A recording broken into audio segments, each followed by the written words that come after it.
Let's continue to explore this issue of quality in contemporary Agile project management. In the previous tutorial, we looked at this dichotomy between the subjective view of quality in the eye of the beholder and the objective, some people call it the scientific view of quality. The answer that we're going to explore to that is that in fact quality is both subjective and objective. There's a model that was developed in the 70s by two people called MCCALL and MUSAMOTO when they were in the US Air Force. And I came across this model in the early 80s. And what they proposed was that quality is actually a set of attributes that a product has or it doesn't have. So for example, in a watch, some of the attributes would be accuracy, does it do dual time, is it waterproof, and so on. And what MUSAMOTO and MCCALL proposed was that subjectively in any product, whether it's a car, it's a new business process, whether it's a watch, whether it's toilet rolls even, we have a subjective list of attributes that we like in a product that by default define whether the product is quality to us or not. So what is subjective is the things you like, for example, in a watch. So the example I used earlier was if you're a skin diver or a surfer, if one of the attributes you demand in a quality watch is waterproof, then unless the watch is waterproof, it doesn't meet your quality requirements. So that's the subjective part of the quality equation. The objective part, of course, is you can actually measure whether it's waterproof or it's not waterproof. So MCCALL's and MUSAMOTO's concept of quality as attributes became really important to my understanding of quality in projects. Interestingly, the ISO, the International Standard Organization, subsequently after the 9000 series, put out the 9126 series, which dealt with quality actually using the MCCALL and MUSAMOTO model. So ISO 9126 and a later standard, which is ISO 25010, also defined quality as attributes that a product has or it doesn't have. So it's a standard model now, but unfortunately not as well known as the original ISO meeting requirements or fitness for purpose one. I'm going to step you through now what are the attributes that we found in either a business project or an IT project that define quality to stakeholders. We validated this model literally hundreds of times. It's a little bit geeky, but I'm going to step you through them one by one.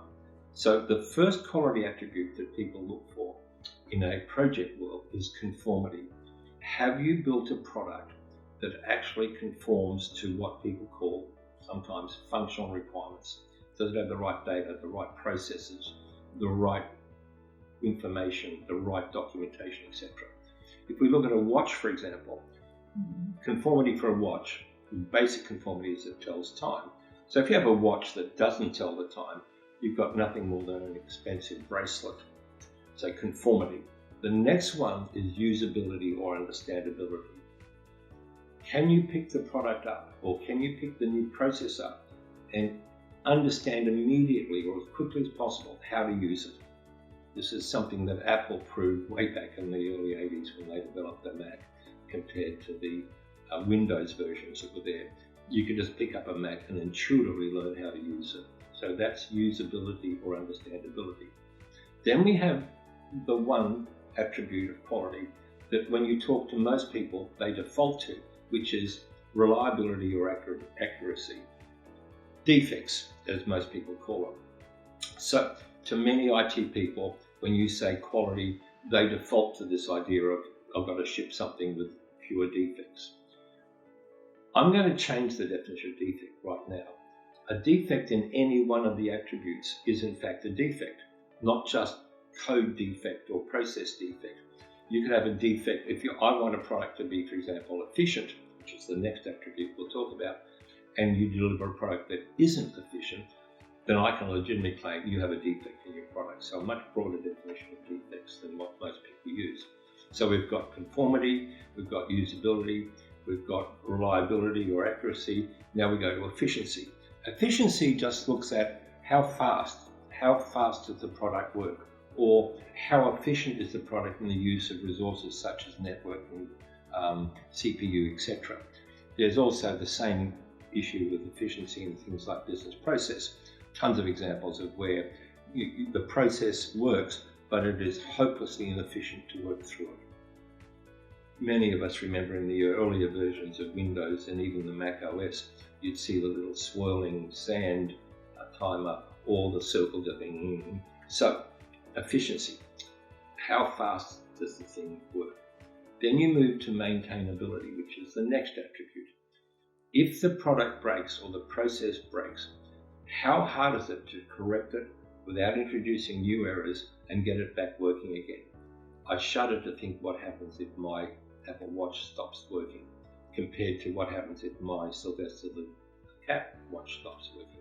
Any watchmaker can fix my Sylvester the cat watch, but if my Apple Watch doesn't work, then, as you know, I'm going to go into a very complex process of getting Apple to fix it up. So we've got maintainability. Flexibility is the next attribute. Some people call it scalability. How easy is it? Does the product have to have in it the capability to easily expand it or easily increase its ability to handle extra transaction volumes? So, is it flexible? Then we get to portability. Portability is a really complex one. Portability, there are two examples I'm going to give you. One is you're building a bank product and you've designed it to just work within Australia. Then suddenly it's being told you've got to get it to work in every financial jurisdiction in the world. Suddenly you've got a whole different set of problems to solve because you've got different jurisdictions financially, different legislation financially, that all has to be embedded in this product to make it portable.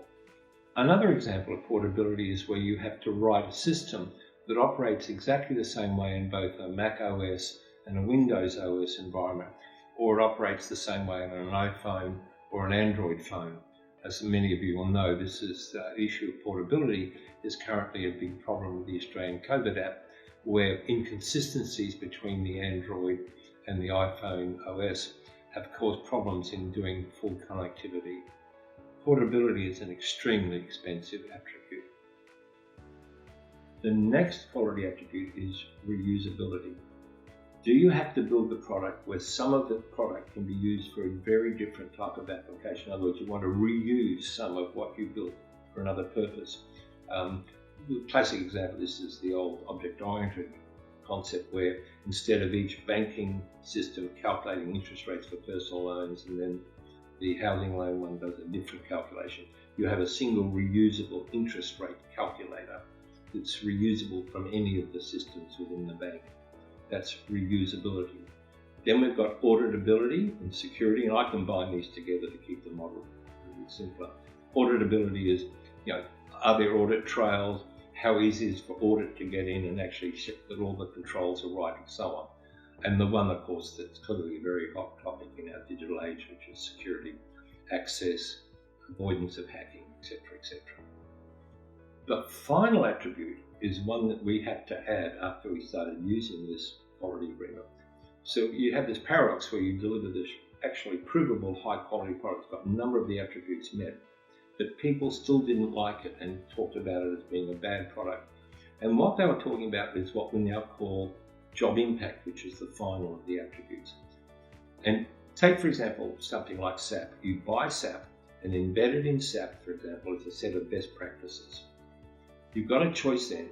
Do you take SAP out of the package, use it, and get everyone to modify their work practices and their control flows around what's embedded in the SAP tool?